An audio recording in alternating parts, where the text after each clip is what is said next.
Bonjour à vous, vous êtes sur ma chaîne Chronique d'une colère ordinaire et nous sommes le dimanche 17 août 2025 et il est 23h45. Et ce sera la conversation impromptue numéro 28, je crois. Alors, ce soir, je voudrais un peu vous entretenir de nos sentiments sur l'entretien Trump-Poutine, bien entendu, et également sur les derniers événements, les dernières déclarations des clowns européens qui nous entourent et qui nous guident et qui nous dirigent, qui sont une catastrophe ambulante et dramatique et qui nous mènent à la catastrophe, qui mène leur pays à la ruine et plus, vraisemblablement, si on continue comme ça. Mais d'abord, que penser de l'entretien Poutine-Trump? Alors, bon, je veux pas revenir sur tout ce qu'on entend, toutes les analyses. Bon, chacun y va de sa petite analyse. Moi, ce que je voudrais dire, c'est que l'impression que j'en retire de cet entretien, ce qui s'est passé, c'est que c'est une comédie, c'est une pièce de théâtre en quelque sorte. C'est, on nous a mis devant une sorte de scène préparée à l'avance, des acteurs qui ont répété leur pièce leur morceau de théâtre, leur texte, et, et que, voilà, parce que, bon, Trump, pourquoi Trump a demandé à voir Poutine? Parce que c'est Trump qui a demandé, on nous dit le contraire, mais en fait, on sait très bien que Trump a demandé à s'entretenir avec Poutine. Pourquoi? Parce que Trump est dans une situation beaucoup plus délicate que Poutine. Trump est un président, bon, bien qu'élu par une grosse majorité, quand même, 75%, je crois, du corps électoral, hein. Il a été élu par les grands électeurs et également par les voix des électeurs, ce qui est assez rare aux États-Unis. Il a eu la majorité des voix. Et malgré tout, il avait promis donc il a été élu sur la théorie, son principe de MAGA, Make America Great Again. Donc les gens pour faire la paix, absolument, et tous ceux qui l'ont élu veulent la paix, en ont marre que les États-Unis se ruinent et livrent des armes et livrent des centaines de milliards à l'Ukraine pour une guerre qu'ils ont bien sûr provoquée par leurs agissements depuis la chute du mur de Berlin, en quelque sorte, hein, et qui s'est accélérée après 2014, après le Maïdan. Mais nous allons y revenir. Donc Trump est élu confortablement, s'est vu confronté assez vite à à un état profond qui a repris le dessus, manifestement.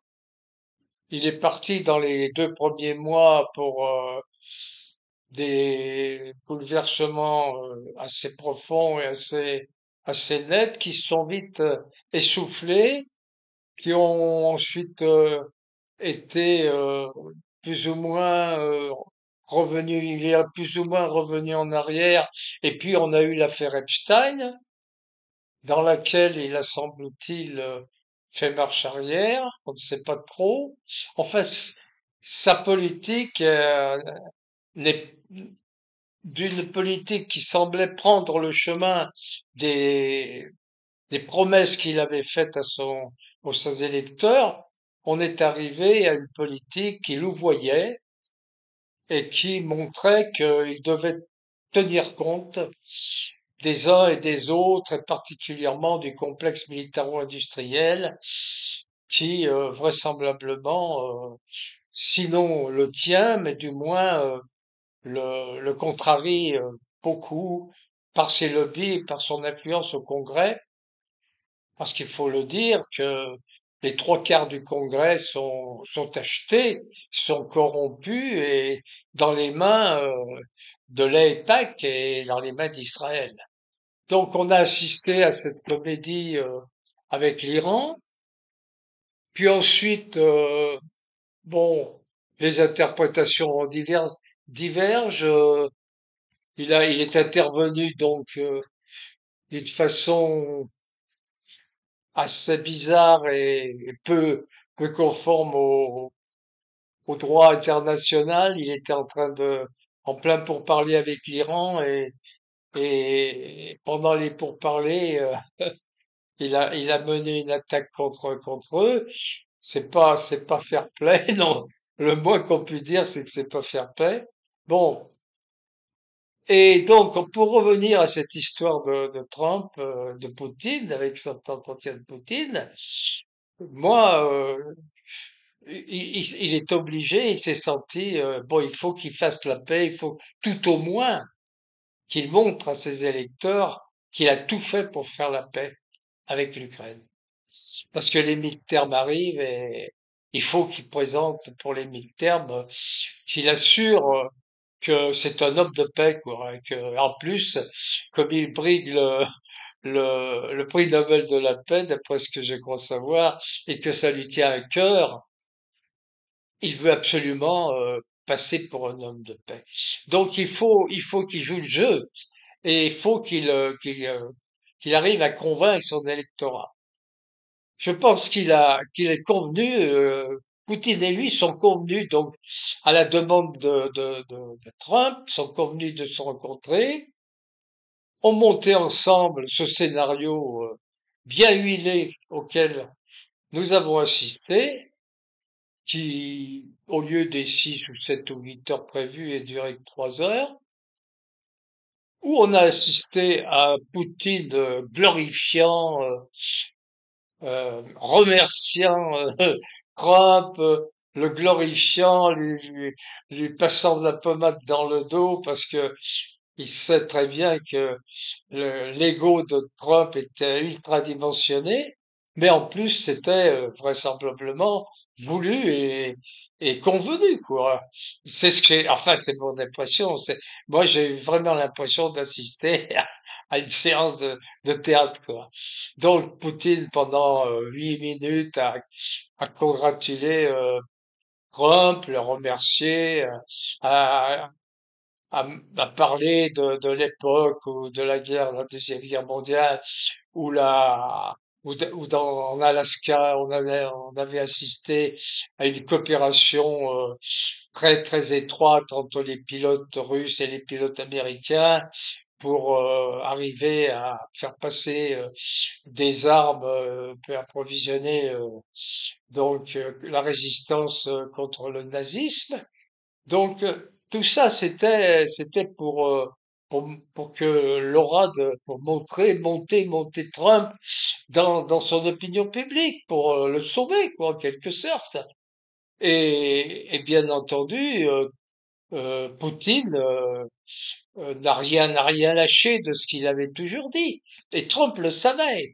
Il savait très bien en allant là-bas, et c'était convenu que Poutine ne lâcherait pas sur sur l'appel à la cessation sur le cessez-le-feu, quoi. Il n'était pas question de faire un cessez-le-feu sans condition, il l'a toujours dit. En ce qui concerne les réactions des Européens, alors là, c'est vraiment le summum de la connerie, quoi. C'est le summum de, de la manipulation, le summum des contre-vérités et le summum de la bassesse, de la vilenie, quoi. On assiste à des gens, dirigeants des pays européens, qui sont aux abois, tous autant qu'ils sont, hein, sauf deux, trois pays comme la Hongrie. Et, et ce sont des gens qui se rendent compte que, bon, euh, agissant comme ils le font contre leur peuple, ils sont de plus en plus décriés au sein de leur propre pays, et que si leur seule chance de conserver le pouvoir et de rester à la tête, c'est en fait de lancer leur nation dans la guerre.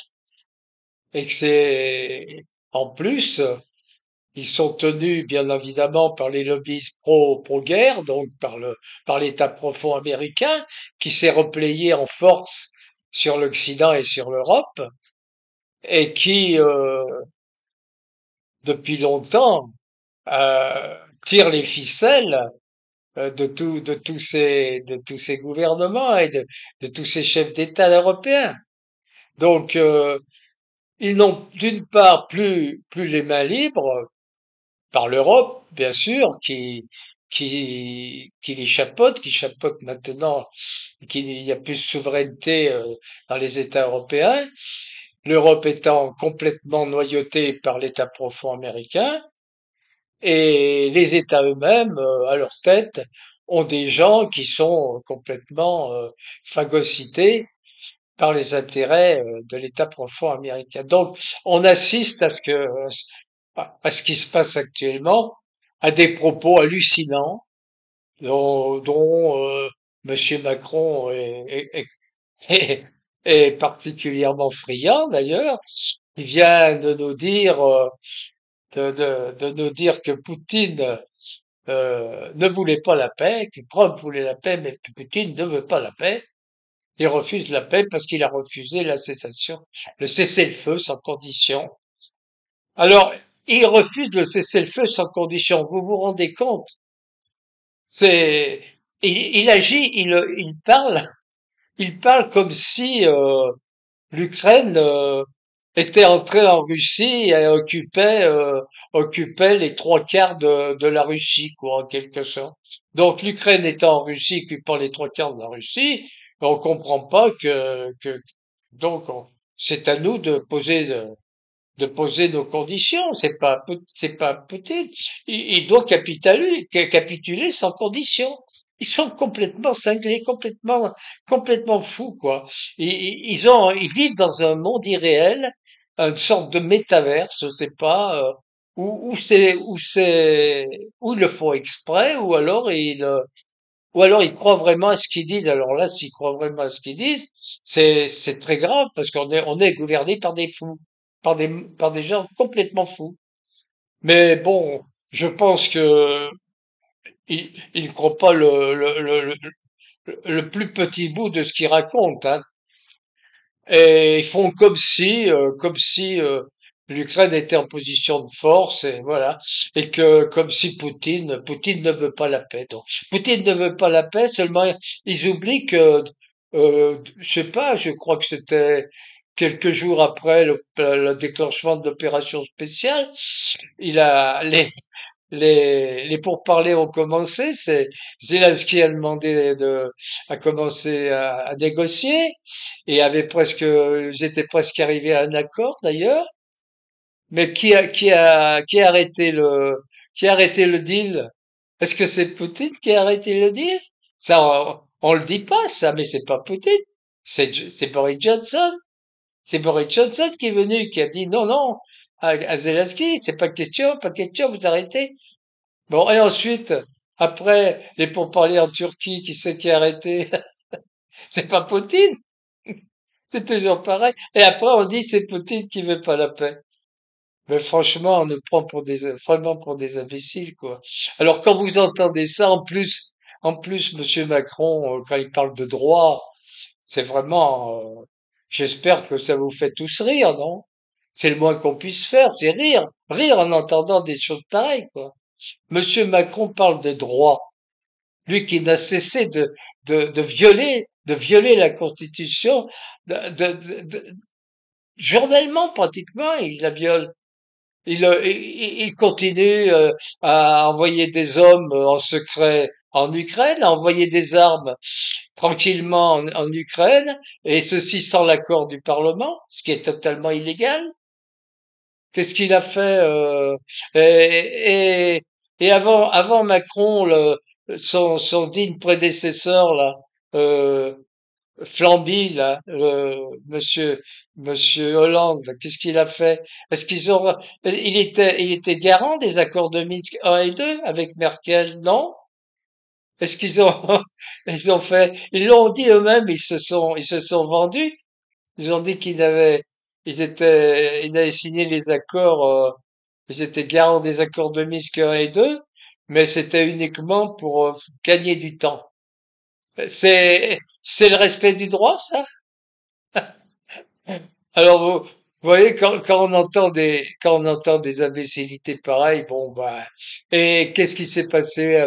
Et bon, je veux pas revenir sur le Covid, avec les crimes qui ont été commis auprès de nos anciens, avec le Rivotril, bon, bah, c'est rien du tout, hein. On a assassiné, je sais pas combien de milliers de personnes dans les EHPAD, voilà, pourquoi? Pour faire en sorte que faire gagner un peu de quelques milliards aux multinationales de la santé, quoi. Voilà. Pourquoi? Parce qu'ils étaient impliqués tous là-dedans. Ils étaient tous corrompus ou alors tenus par des secrets inavouables. Voilà. Donc tout ça, tout ça, quand vous entendez des choses pareilles, ça vous révolte, quoi. Bon, quand on n'est pas complètement cinglé, pas complètement manipulé encore et abruti par la télévision, quand on réfléchit, quand on a encore un petit peu de cerveau, on se dit mais ces gens sont indignes, ces gens sont comment peut-on encore accepter que de tels gens donnent des ordres et et dirigent nos pays, quoi. C'est ça que j'arrive pas à comprendre. Comment le peuple peut accepter encore ce qui se passe, quoi. C'est aberrant, quoi. Alors voilà, bon, bah, maintenant, on va attendre la réaction de Poutine, la réaction de Trump, quoi. Ah, qui reçoit cette belle délégation, je crois que c'est demain, cette délégation de clowns, là, dont il a aucun respect, qu'il considère comme des ministres, tous les hommes, avec juste titre, d'un juste titre d'ailleurs, il a parfaitement raison de ne pas les respecter et de les. Mais bon, comment va-t-il jouer l'affaire? Ben, on va voir, hein. Moi, je pense qu'il va il va leur laisser le bébé. Il va leur lancer la patate chaude. Vous voulez la guerre, vous voulez continuer la guerre. Eh ben, écoutez, moi, j'ai tout fait pour la paix. Je peux plus faire pas grand-chose d'autre, hein. Maintenant, vous êtes contre la paix. Bon, ben, allez-y, allez-y, faites la guerre, faites la guerre contre la Russie. Allez-y, aidez l'Ukraine, continuez et puis cherchez. Vous allez voir ce qui va arriver. Moi, si vous voulez, je vous vends des armes, pourquoi pas? Je vous vends des armes, vous payez, et puis bon, moi ça me gêne pas, au contraire, hein. Mais bon, je vous le conseille pas quand même. Enfin bon, on verra bien ce qui en sortira. Mais moi, ce que je voudrais vous dire à tous, c'est qu'avec des gens comme on voit là, on voit quand même que ce sont des gens sans foi ni loi, qui vous racontent l'inverse de la vérité, qui vivent dans un monde complètement irréel. Ils font comme si ils avaient gagné la guerre, alors qu'ils sont dans le 36e dessous, qui a je sais pas combien de milliers d'Ukrainiens qui meurent chaque jour. Bien sûr, il y a des Russes qui meurent aussi, mais contrairement à ce que dit Trump, c'est pas égal, hein. Quand il y a 10 morts ukrainiens, il y a peut-être deux morts russes, hein, blessés et morts, quoi. Il y a un rapport de 10 contre 2 ou peut-être même de 10 contre un. Enfin bon, et on voit chaque jour les Russes avancer de plus en plus. Ce qui va se passer et ce qu'ils vont, si on si on n'arrive pas à une guerre nucléaire par un acte inconsidéré de l'Europe, enfin ouais, de l'Europe, quoi, de l'OTAN avec les Anglais particulièrement qui sont alors eux complètement à la masse là et qui sont prêts à tout, hein. S'il n'y a pas encore un acte impensable ou un acte grave sous faux drapeau pour essayer de faire ça, d'envenimer les choses, eh bien, la Russie, dans 2, 3 mois, peut-être 4, 5, ben, elle sera à Kiev et tout, hein, ça sera terminé. Odessa sera pris, pratiquement la totalité de l'Ukraine sera prise, ça sera terminé. Il y aura encore peut-être 200 ou 300 000 morts de plus. Voilà, ça sera tout. On sera arrivé à ça. On sera arrivé, c'est-à-dire eux, les Européens seront arrivés à ça. Voilà ce qui leur pend au nez. Bon, à ce moment-là, peut-être que les gens vont réagir, peut-être que devant ce massacre, bon, puis je parle pas de Gaza, bien sûr, mais ça c'est encore autre chose. C'est la même chose, c'est un drame énorme. Et la lâcheté des Européens, elle se voit là aussi.